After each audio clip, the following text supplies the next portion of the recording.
And now it is my honor to introduce to you the President, our President of the United States, President Barack Obama.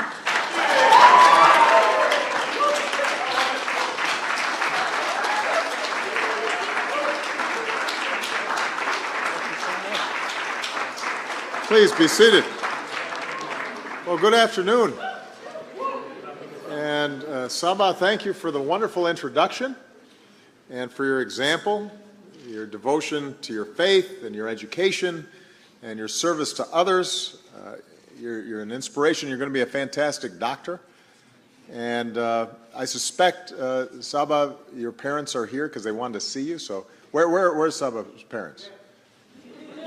There you go. Yay. Let's give. Good job, Mom. She did great, didn't she? She was terrific. To everyone here at the Islamic Society of Baltimore, thank you for welcoming me here today. I want to thank Muslim American leaders from across this city and this state, and some who traveled even from out of state to be here. I want to recognize Congressman John Sarbanes, who is here, as well as two other great leaders in Congress and proud Muslim Americans, Congressman Keith Ellison from the great state of Minnesota, and Congressman Andre Carson from the great state of Indiana. This mosque, like so many in our country, is an all-American story. You've been part of this city for nearly half a century. You serve thousands of families, some who've lived here for decades, as well as immigrants from many countries who've worked to become proud American citizens. Now, a lot of Americans have never visited a mosque. And to the folks watching this today who haven't, think of your own church or synagogue or temple. And a mosque like this will be very familiar. This is where families come to worship and express their love for God and for each other. There's a school where teachers open young minds, kids play baseball and football and basketball, boys and girls. I hear they're pretty good. Cub Scouts, Girl Scouts meet, recite the Pledge of Allegiance here. With interfaith dialogues, you build bridges of understanding with other faith communities, Christians and Jews. There's a health clinic that serves the needy, regardless of their faith. And members of this community are out in the broader community, working for social justice and urban development. As voters, you come here to meet candidates. As one of your members said, just look at the way we live. We are true Americans. So the first thing I want to say is two words that Muslim Americans don't hear often enough, and that is thank you. Thank you for serving your community. Thank you for lifting up the lives of your neighbors and for helping keep us strong and united as one American family. We are grateful for that.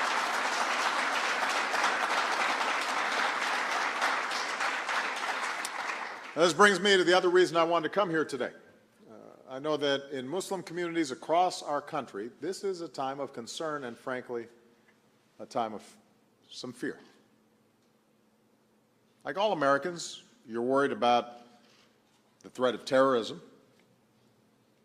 But on top of that, as Muslim Americans, you also have another concern, and that is your entire community so often is targeted or blamed for the violent acts of the very few.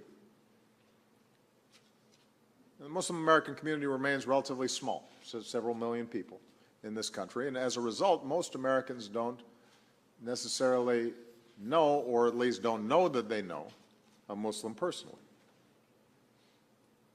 And as a result, many only hear about Muslims and Islam from the news after an act of terrorism, or in distorted media portrayals in TV or film, all of which gives this hugely distorted impression. And since 9/11, but more recently since the attacks in Paris and San Bernardino, You've seen too often people conflating the horrific acts of terrorism with the beliefs of an entire faith. And of course, recently we've heard inexcusable political rhetoric against Muslim Americans that has no place in our country. No surprise, then, that threats and harassment of Muslim Americans have surged. Here at this mosque, twice last year, threats were made against your children. Around the country, women wearing the hijab, just like Saba, have been targeted. We've seen children bullied. We've seen mosques vandalized. Sikh Americans and others who are perceived to be Muslims have been targeted as well. I just had a chance to meet with some extraordinary Muslim Americans from across the country who are doing all sorts of work. Some of them are doctors. Some of them are community leaders, religious leaders. All of them were doing extraordinary work, not just in the Muslim community, but in the American community. And they're proud of their work in business and education and on behalf of social justice and the environment and education. I should point out they were all much younger than me, which is happening more frequently these days. And you couldn't help but be inspired hearing about the extraordinary work that they're doing. But you also could not help but be heartbroken to hear their worries and their anxieties. Some of them are parents, and they talked about how their children were asking, are we going to be forced out of the country? Or are we going to be rounded up? Why do people treat us like that? Conversations that you shouldn't have to have with children. Not in this country. Not at this moment. And that's an anxiety echoed in letters I get from Muslim Americans around the country. I've had people write to me and say, I feel like I'm a second-class citizen. I've had mothers write and say, my heart cries every night thinking about how our daughter might be treated at school. A girl from Ohio, 13 years old, told me, I'm scared. A girl from Texas signed her letter, a confused 14-year-old trying to find her place in the world. These are children just like mine. And the notion that they would be filled with doubt and questioning their place in this great country of ours, at a time when they've got enough to worry about. It's hard being a teenager already. That's not who we are. We're one American family, and when any part of our family starts to feel separate or second class or targeted, it tears at the very fabric of our nation.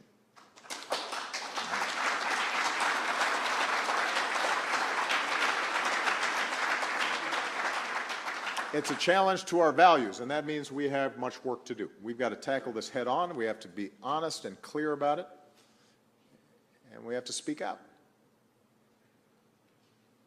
This is a moment when, as Americans, we have to truly listen to each other and learn from each other.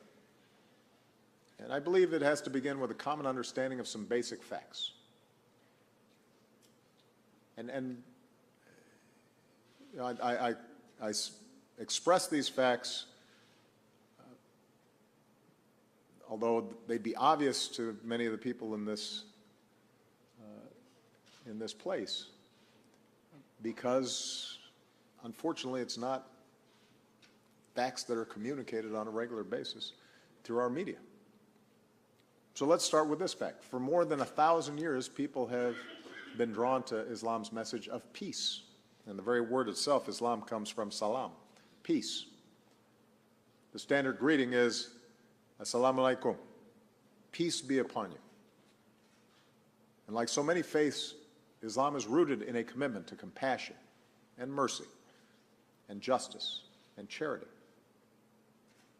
Whoever wants to enter paradise, the Prophet Muhammad taught, let him treat people the way he would love to be treated.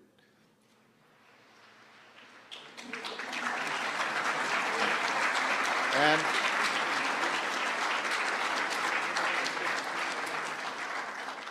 for Christians like myself, I'm assuming that sounds familiar.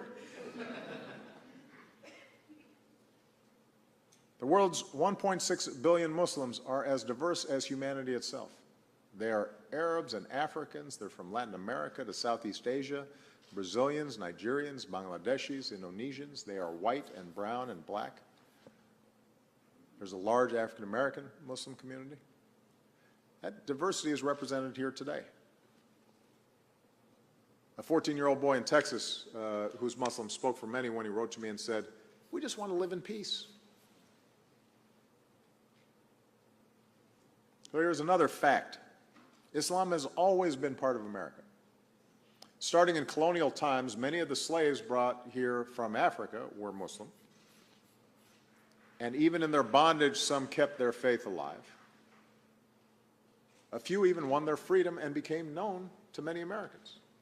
And when enshrining the freedom of religion in our Constitution and our Bill of Rights, our founders meant what they said when they said it applied to all religions. You know, back then, Muslims were often called Mohammedans. And Thomas Jefferson explained that the Virginia Statute for Religious Freedom, he wrote, was designed to protect all faiths. And I'm quoting Thomas Jefferson now, the Jew and the Gentile, the Christian and the Mohammedan.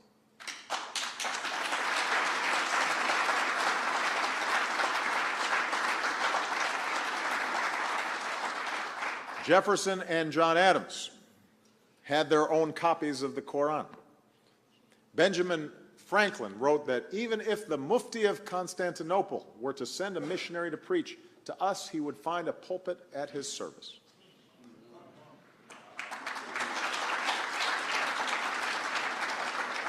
So this is not a new thing. Generations of Muslim Americans helped to build our nation. They were part of the flow of immigrants who became farmers and merchants. They built America's first mosque, surprisingly enough, in North Dakota. America's oldest surviving mosque is in Iowa. The first Islamic center in New York City was built in the 1890s. Muslim Americans worked on Henry Ford's assembly line, cranking out cars. A Muslim American designed the skyscrapers of Chicago. In 1957, when dedicating the Islamic Center in Washington, D.C., President Eisenhower said, "I should like to assure you, my Islamic friends, that under the American Constitution and in American hearts, this place of worship is just as welcome as any other religion."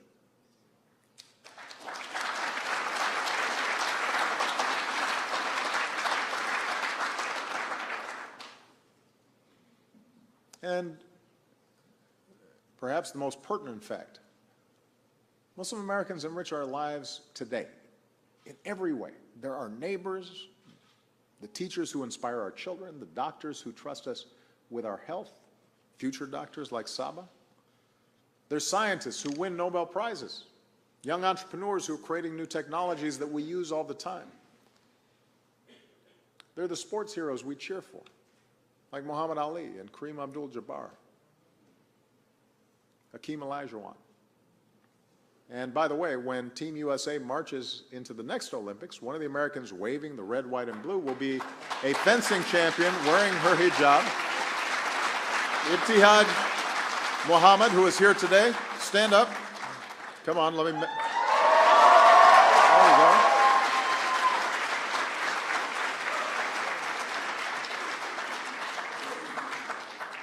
I told her to bring home the gold.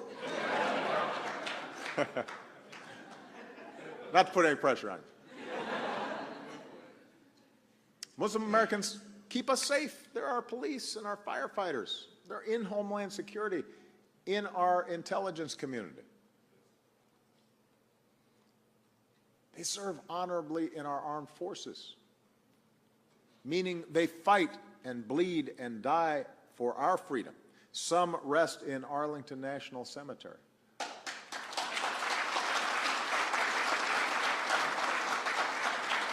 So Muslim Americans are some of the most resilient and patriotic Americans you'll ever meet. We're honored to have some of our proud Muslim American service members here today. Please stand if you're here, so we can thank you for our service.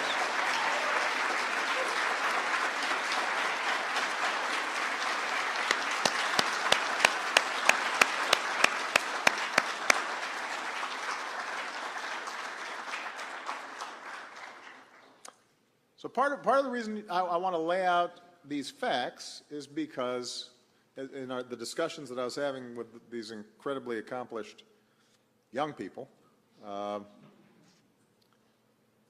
they were pointing out that so often they felt invisible, and part of what we have to do is to lift up the contributions of the Muslim American community, not when there's a problem, but all the time. Our television shows should have some Muslim characters that are unrelated to national security, right? Because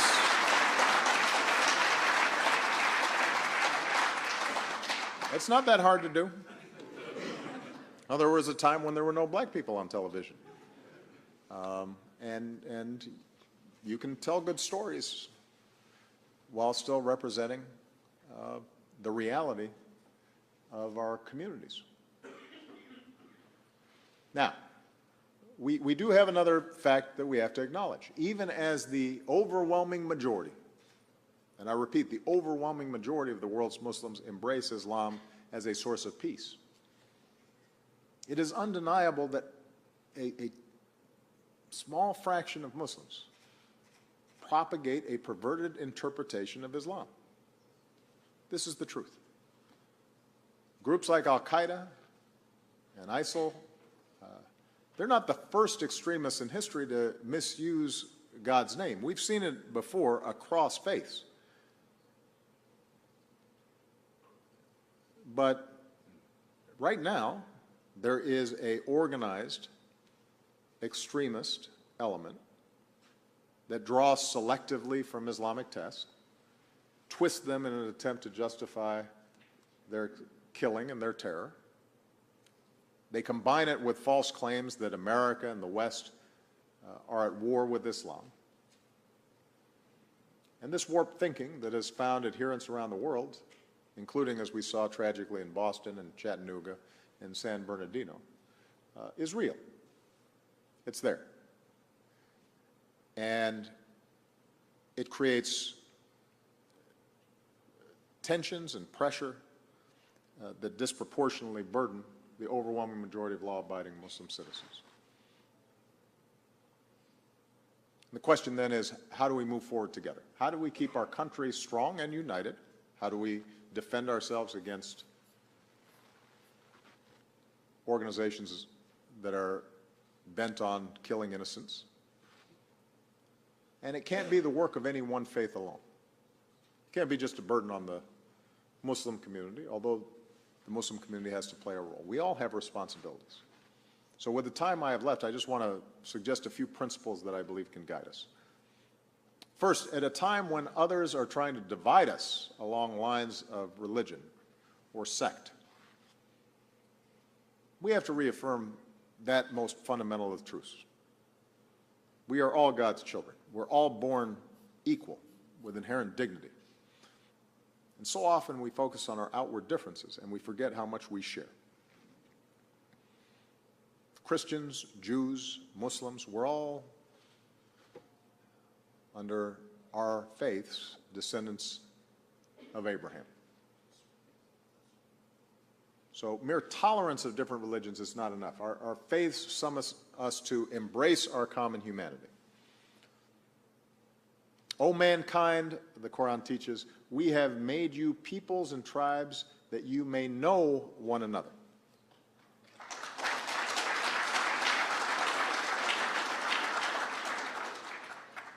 So all of us have the task of expressing our religious faith in a way that seeks to build bridges rather than to divide. Second, as Americans, we have to stay true to our core values, and that includes freedom of religion for all faiths. I already mentioned our founders, like Jefferson, knew that religious liberty is essential not only to protect religion, but because religion helps strengthen our nation. If it is free, if it is not an extension of the state, part of what's happened in the Middle East and North Africa and other places where we see sectarian violence is religion being a tool for another agenda, for power, for control. Freedom of religion helps prevent that, both ways. Protects religious faiths, protects the state from, or those who want to take over the state from using religious animosity as a tool for their own ends. That doesn't mean that those of us with religious faith should not be involved. We have to be active citizenry. But we have to respect the fact that we have freedom of religion. Remember, many preachers and pastors fought to abolish the evil of slavery. People of faith advocated to improve conditions for workers and ban child labor. Dr. King was joined by people of many faiths challenging us to live up to our ideals. And that civil activism, that civic participation that's the essence of our democracy, it is enhanced by freedom of religion. Now, we have to acknowledge that there have been times where we have fallen short of our ideals. By the way, Thomas Jefferson's opponents tried to stir things up by suggesting he was a Muslim. So I was not the first.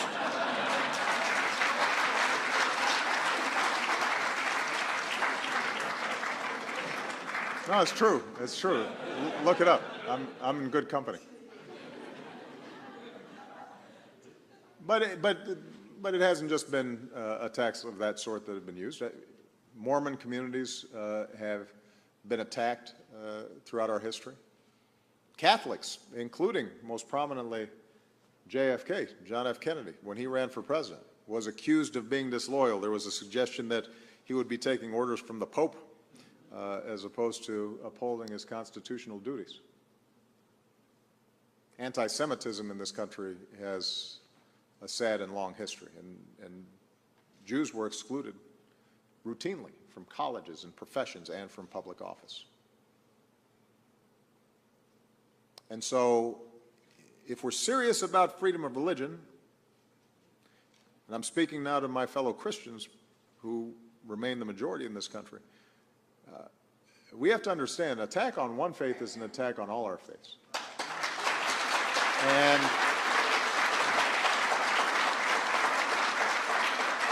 And when any religious group is targeted, we all have a responsibility to speak up.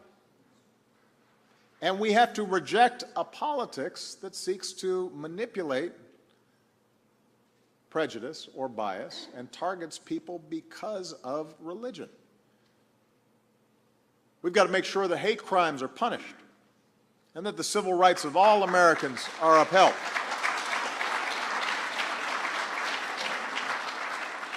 And just as faith leaders, including Muslims, must speak out when Christians are persecuted around the world, or when anti-Semitism is on the rise. Because the fact is that there are Christians who are targeted now in the Middle East, despite having been there for centuries.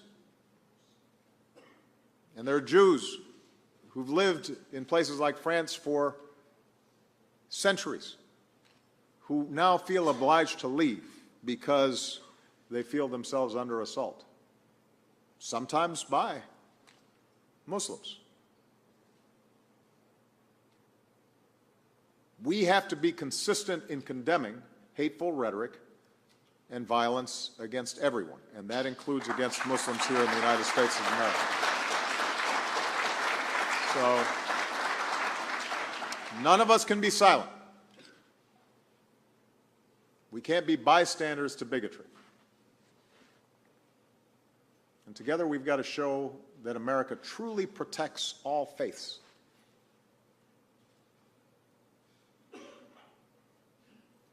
Which brings me to my next point. As we protect our country from terrorism, we should not reinforce the ideas and the rhetoric of the terrorists themselves.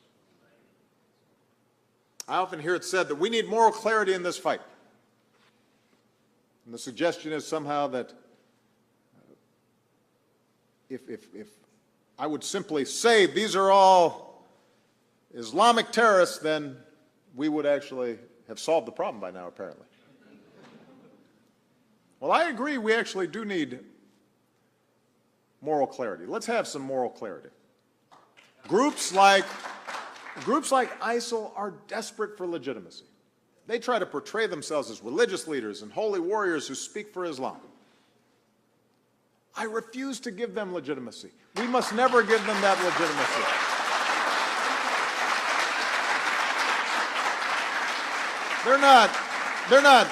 They're not defending Islam. They're not defending Muslims. The vast majority of the people they kill are innocent Muslim men, women, and children. And by the way, the notion that America's at war with Islam ignores the fact that the world's religions are a part of who we are. We can't be at war with any other religion because the world's religions are a part of the very fabric of the United States, our national character.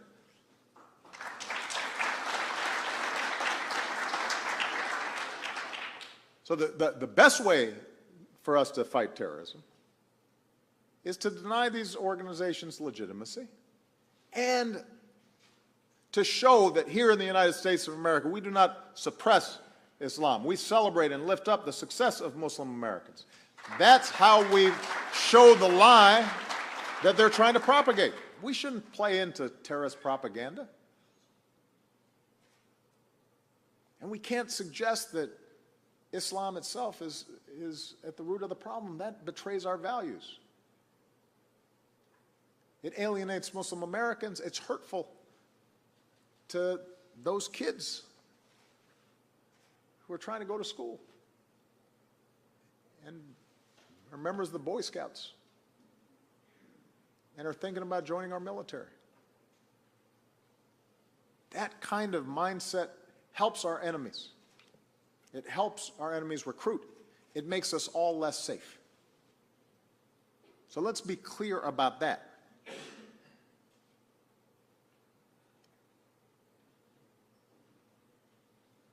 Now, finally, just as all Americans have a responsibility to reject discrimination, I've said this before, Muslims around the world have a responsibility to reject extremist ideologies that are trying to penetrate within Muslim communities. Here at this mosque and across our country and around the world, Muslim leaders are roundly and repeatedly and consistently condemning terrorism. And around the globe, Muslims who've dared to speak out have often been targeted and even killed. So those voices are there. We just have to amplify them more. And it was interesting in the discussion I had before I came out, some people said, why is there always a burden on us? When a young man in Charleston shoots African Americans in a church, there's not an expectation that every white person in America suddenly is explaining that they're not racist. Everybody is assumed to be horrified by that act. And I recognize that sometimes that doesn't feel fair. But part of the answer is to make sure that the Muslim community, in all of its variety, and all the good works that it's doing, and all the talent that's on display, that it's out there visible on a consistent basis, not just at a certain moment. But what is also true is that there is a battle of hearts and minds that takes place, that is taking place right now, and American Muslims are better positioned than anybody to show that it is possible to be faithful to Islam and to be part of a pluralistic society and to be on the cutting edge of science and to believe in democracy. And so I would urge all of you not to see this as a burden, but as a great opportunity and a great privilege to show who you are. To use a little Christian expression, let your light shine. Because when you do, you'll make clear that this is not a clash of civilizations between the West and Islam. This is a struggle between the peace-loving, overwhelming majority of Muslims around the world and a radical, tiny minority. And ultimately, I'm confident that the overwhelming majority will win that battle. Muslims will decide the future of your faith, and I'm confident in the direction that it will go. But across the Islamic world, influential voices should consistently speak out with an affirmative vision of their faith. And it's happening. These are the voices of Muslim clerics who teach that Islam prohibits terrorism. For the Quran says, whoever kills an innocent, it is as if he has killed all mankind. These are the voices of Muslim scholars, some of whom join us today, who know Islam has a tradition of respect for other faiths. And Muslim teachers who point out that the first word revealed in the Quran, Iqra, means read, to seek knowledge, to question assumptions. Muslim political leaders had to push back on the lie that the West oppresses Muslims and against conspiracy theories that says America is the cause of every ill in the Middle East. Now, that doesn't mean that Muslim Americans aren't free to criticize American U.S. foreign policy. That's part of being an American. I promise you, as the President of the United States, I'm mindful that that is a healthy tradition that is alive and well in America.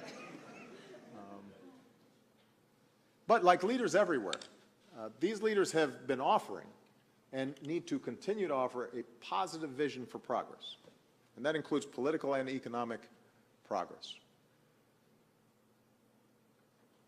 And we have to acknowledge that much of the violence in places like the Middle East is now turning into fights between sects, Shia, Sunni, and others, where differences are often exploited to serve political agendas, as I said earlier. And this bloodshed is destroying Muslim families and communities, and there has to be global pressure to have the vision and the courage to end this kind of thinking and this approach to organizing political power. It's not historically unique. It's happened in every part of the world, from Northern Ireland to Africa to Asia to right here in the United States in the past. But it is something that we have to fight against. And we know it's possible. Across the history of Islam, different sects traditionally have lived and thrived together peacefully. And in many parts of the world, they do today, including here in the United States.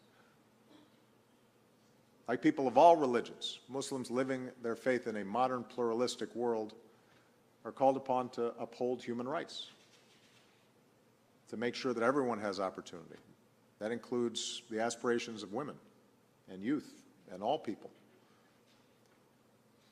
If we expect our own dignity to be respected, so must we respect the dignity of others.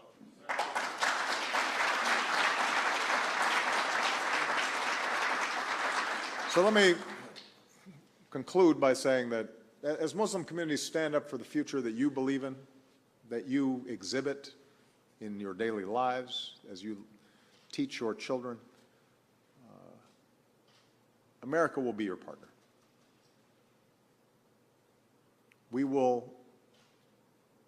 I will do everything I can to lift up the multiplicity of Muslim voices that promote pluralism and peace. We will continue to reach out to young Muslims around the world, empowering them with science and technology and entrepreneurship so they can pursue their God-given potential and help build up their communities and provide opportunity. It's why we will continue to partner with Muslim American communities, not just to help you protect against extremist threats, but to expand healthcare and education and opportunity. Because that's the best way to build strong, resilient communities. Our values must guide us in this work. Engagement with Muslim American communities must never be a cover for surveillance.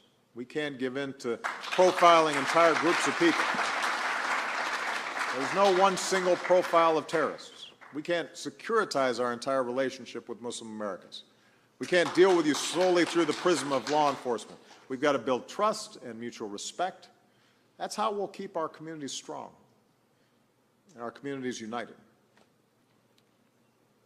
Now, as I was in discussion with the young people before I came in here, I said, this will be a process. Law enforcement has a tough job. Some of these groups are specifically trying to target Muslim youth. We're going to have to be partners in this process. There will be times where the relationship is clumsy or mishandled. But I want you to know that from the President to the FBI Director to everybody in law enforcement, my directive and their understanding is that this is something we have to do together. And if we don't do it well, then we're actually not making ourselves safer. We're making ourselves less safe. And here I want to speak directly to the young people who may be listening. You know, in our lives, we all have many identities. We are sons and daughters and brothers and sisters. We're classmates. We're Cub Scout troop members. We're followers of our faith. We're citizens of our country. And today, there are voices in this world, particularly over the internet, who are constantly claiming that you have to choose between your identities. As a Muslim, for example, or an American, do not believe them. If you're ever wondering whether you fit in here, let me say it as clearly as I can. As President of the United States, you fit in here, right here. You're right where you belong. You're part of America, too.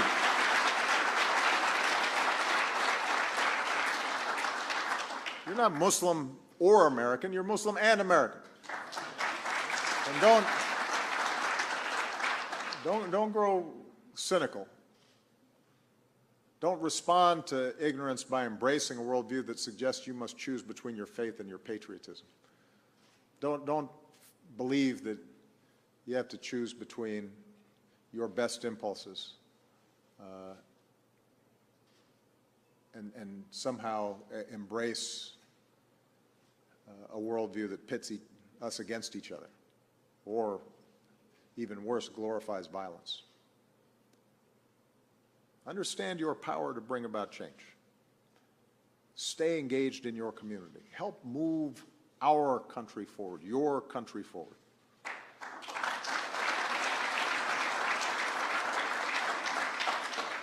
We are blessed to live in a nation where even if we sometimes stumble, even if we sometimes fall short, we never stop striving for our ideals.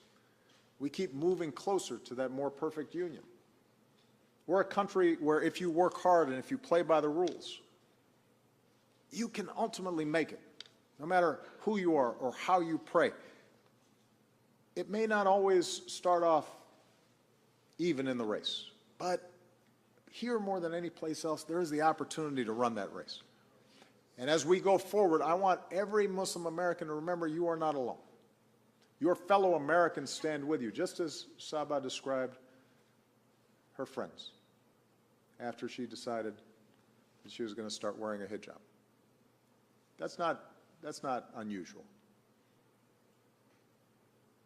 Because just as so often we only hear about Muslims after a terrorist attack, so often we only hear about America's response to Muslims after a hate crime has happened. And we don't always hear about the extraordinary respect and love and community that so many Americans feel.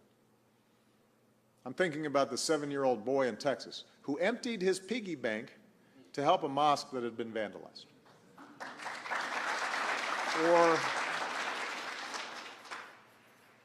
Or all the faith communities that rallied around Muslim Americans after the tragedy in Chapel Hill. The churches and the synagogues standing shoulder to shoulder with their local mosques, including the woman carrying a sign saying, "We love our Muslim neighbors." Think of our men and women in uniform who, when they heard that a little girl was afraid because she was a Muslim, sent her a message, "I will protect you."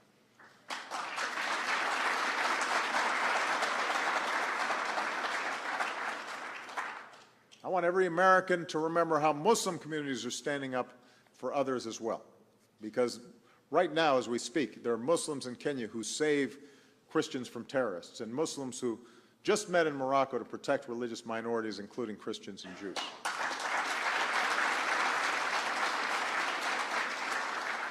The good people of this mosque helped the city move forward after the turmoil of last year. Muslim Americans across the country helped African American churches rebuild after arson. Remember the Muslim Americans in Boston who reached out to victims of the marathon bombing. And the Muslim Americans across the country who raised money for the families of San Bernardino. The Muslim Americans in Chattanooga who honored our fallen service members, one of them saying, "In the name of God, the God of Abraham, Moses, Jesus, and Muhammad, God bless our fallen heroes."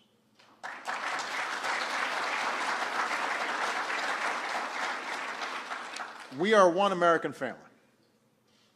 We will rise and fall together. It won't always be easy. There will be times where our worst impulses are given voice. But I believe that ultimately our best voices will win out. And that gives me confidence and faith in the future. After more than 200 years, our blended heritage, the patchwork quilt which is America, that is not a weakness, that is one of our greatest strengths. It's what makes us a beacon to the world. It's what led that mother who wrote to me, the one who worries about her young daughter, it led her to end her letter with hope. Despite her fears, she said, "I still believe in one nation, under God, indivisible, with liberty and justice for all." May God's peace be upon you. May God bless the United States of America. Thank you very much, everyone. Thank you. Thank you.